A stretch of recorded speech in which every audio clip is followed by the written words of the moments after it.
The Myths and Legends of Ancient Greece and Rome by E.M. Berens. If you are returning to the Classic Masterworks channel, welcome back. If you are new, please don't forget to like and subscribe and hit the bell notification so that you will be made aware of our latest content. And now, on with the story. Before entering upon the many strange beliefs of the ancient Greeks and the extraordinary number of gods they worshipped, we must first consider what kind of beings these divinities were. In appearance, the gods were supposed to resemble mortals, whom, however, they far surpassed in beauty, grandeur, and strength. They were also more commanding in stature, height being considered by the Greeks an attribute of beauty in man or woman. They resembled human beings in their feelings and habits, intermarrying and having children, and requiring daily nourishment to recruit their strength, and refreshing sleep to restore their energies. Their blood, a bright ethereal fluid called a core, never engendered disease, and, when shed, had the power of producing new life. The Greeks believed that the mental qualifications of their gods were of a much higher order than those of men, but nevertheless, as we shall see, they were not considered to be exempt from human passions, and we frequently behold them actuated by revenge, deceit, and jealousy. They, however, always punish the evildoer, and visit with dire calamities any impious mortal who dares to neglect their worship or despise their rites. We often hear of them visiting mankind and partaking of their hospitality, and not unfrequently both gods and goddesses become attached to mortals, with whom they unite themselves, the offspring of these unions being called heroes or demigods, who were usually renowned for their great strength and courage.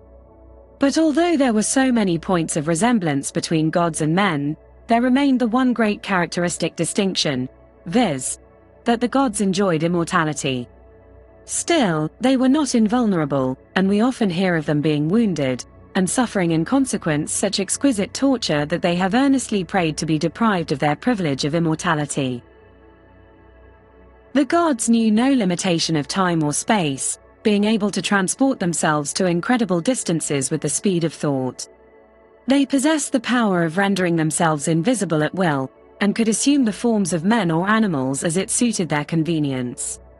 They could also transform human beings into trees, stones, animals, and sea, either as a punishment for their misdeeds, or as a means of protecting the individual, thus transformed, from impending danger.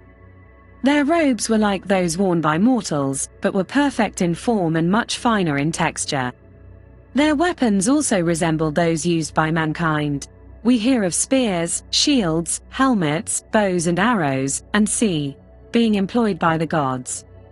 Each deity possessed a beautiful chariot, which, drawn by horses or other animals of celestial breed, conveyed them rapidly over land and sea according to their pleasure. Most of these divinities lived on the summit of Mount Olympus, each possessing his or her individual habitation, and all meeting together on festive occasions in the council chamber of the gods, where their banquets were enlivened by the sweet strains of Apollo's lyre, whilst the beautiful voices of the Muses poured forth their rich melodies to his harmonious accompaniment. Magnificent temples were erected to their honor, where they were worshipped with the greatest solemnity. Rich gifts were presented to them, and animals, and indeed sometimes human beings, were sacrificed on their altars. In the study of Grecian mythology we meet with some curious, and what may at first sight appear unaccountable notions. Thus we hear of terrible giants hurling rocks, upheaving mountains, and raising earthquakes which engulf whole armies. These ideas, however, may be accounted for by the awful convulsions of nature, which were in operation in prehistoric times. Again, the daily recurring phenomena, which to us, who know them to be the result of certain well-ascertained laws of nature, are so familiar as to excite no remark, were, to the early Greeks, matter of grave speculation, and not unfrequently of alarm. For instance, when they heard the awful roar of thunder, and saw vivid flashes of lightning, accompanied by black clouds and torrents of rain, they believed that the great God of heaven was angry, and they trembled at his wrath. If the calm and tranquil sea became suddenly agitated, and the crested billows rose mountains high, dashing furiously against the rocks, and threatening destruction to all within their reach, the sea god was supposed to be in a furious rage.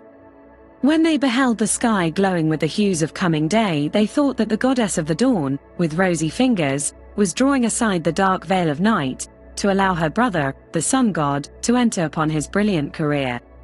Thus personifying all the powers of nature, this very imaginative and highly poetical nation beheld a divinity in every tree that grew, in every stream that flowed, in the bright beams of the glorious sun, and the clear, cold rays of the silvery moon. For them the whole universe lived and breathed, peopled by 1,000 forms of grace and beauty. The most important of these divinities may have been something more than the mere creations of an active and poetical imagination. They were possibly human beings who had so distinguished themselves in life by their preeminence over their fellow mortals that after death they were deified by the people among whom they lived, and the poets touched with their magic wands the details of lives, which, in more prosaic times, would simply have been recorded as illustrious. It is highly probable that the reputed actions of these deified beings were commemorated by bards, who, traveling from one state to another, celebrated their praise in song. It therefore becomes exceedingly difficult, nay almost impossible, to separate bare facts from the exaggerations which never fail to accompany oral traditions. In order to exemplify this, let us suppose that Orpheus, the son of Apollo, so renowned for his extraordinary musical powers, had existed at the present day. We should no doubt have ranked him among the greatest of our musicians, and honored him as such. But the Greeks, with a vivid imagination and poetic license, exaggerated his remarkable gifts, and attributed to his music supernatural influence over animate and inanimate nature. Thus we hear of wild beasts tamed, of mighty rivers arrested in their course, and of mountains being moved by the sweet tones of his voice. The theory here advanced may possibly prove useful in the future, in suggesting to the reader the probable basis of many of the extraordinary accounts we meet with in the study of classical mythology. And now a few words will be necessary concerning the religious beliefs of the Romans. When the Greeks first settled in Italy, they found in the country they colonized a mythology belonging to the Celtic inhabitants, which, according to the Greek custom of paying reverence to all gods, known or unknown, they readily adopted, selecting and appropriating those divinities which had the greatest affinity to their own, and thus they formed a religious belief which naturally bore the impress of its ancient Greek source.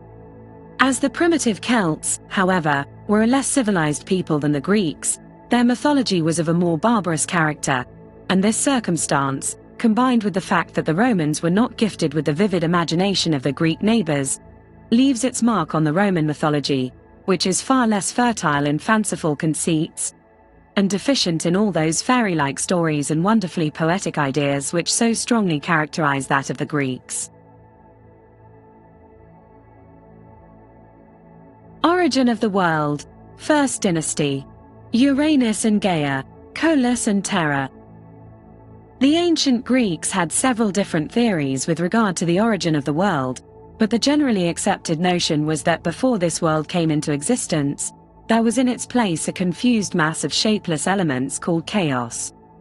These elements, becoming at length consolidated, by what means does not appear, resolved themselves into two widely different substances, the lighter portion of which, soaring on high, formed the sky or firmament, and constituted itself into a vast, overarching vault, which protected the firm and solid mass beneath. Thus came into being the two first great primeval deities of the Greeks, Uranus and Ge or Gaia. Uranus, the more refined deity, represented the light and air of heaven, possessing the distinguishing qualities of light, heat, purity, and omnipresence, whilst Gaia, the firm, flat, life-sustaining earth, was worshipped as the great all-nourishing mother. Her many titles refer to her more or less in this character, and she appears to have been universally revered among the Greeks, there being scarcely a city in Greece which did not contain a temple erected in her honor. Indeed, Gaia was held in such veneration that her name was always invoked whenever the gods took a solemn oath, made an emphatic declaration, or implored assistance.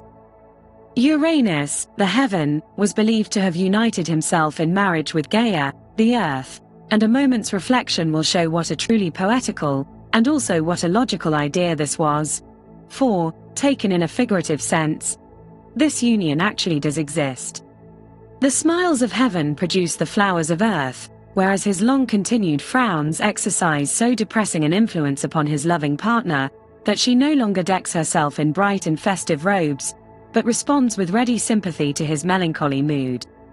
The firstborn child of Uranus and Gaia was Oceanus, the ocean stream, that vast expanse of ever-flowing water which encircled the earth.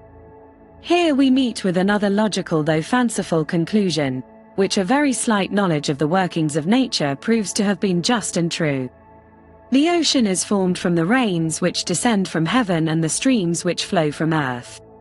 By making Oceanus therefore the offspring of Uranus and Gaia, the ancients, if we take this notion in its literal sense, merely assert that the ocean is produced by the combined influence of heaven and earth, whilst at the same time their fervid and poetical imagination led them to see in this, as in all manifestations of the powers of nature, an actual, tangible divinity. But Uranus, the heaven, the embodiment of light, heat, and the breath of life, produced offspring who were of a much less material nature than his son Oceanus. These other children of his were supposed to occupy the intermediate space which divided him from Gaia. Nearest to Uranus, and just beneath him, came Ether, a bright creation representing that highly rarefied atmosphere which immortals alone could breathe. Then followed air, which was in close proximity to Gaia, and represented, as its name implies, the grosser atmosphere surrounding the earth which mortals could freely breathe, and without which they would perish. Ether and air were separated from each other by divinities called Nephili. These were their restless and wandering sisters, who existed in the form of clouds, ever floating between ether and air. Gaia also produced the mountains, and Pontus, the sea. She united herself with the latter, and their offspring were the sea deities Nereus, Thaumas, Phorcys, Ceto, and Eurybia. Coexistent with Uranus and Gaia were two mighty powers who were also the offspring of chaos. These were Erebus, darkness, and Nyx, night, who formed a striking contrast to the cheerful light of heaven and the bright smiles of earth. Erebus reigned in that mysterious world below where no ray of sunshine, no gleam of daylight, nor vestige of health-giving terrestrial life ever appeared. Nyx, the sister of Erebus, represented night, and was worshipped by the ancients with the greatest solemnity. Uranus was also supposed to have been united to Nyx, but only in his capacity as god of light, he being considered the source and fountain of all light, and their children were Eos, Aurora, the dawn, and Hemera, the daylight. Nyx again, on her side was also doubly united, having been married at some indefinite period to Erebus.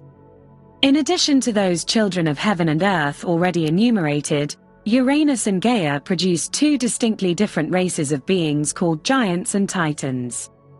The giants personified brute strength alone, but the titans united to their great physical power intellectual qualifications variously developed.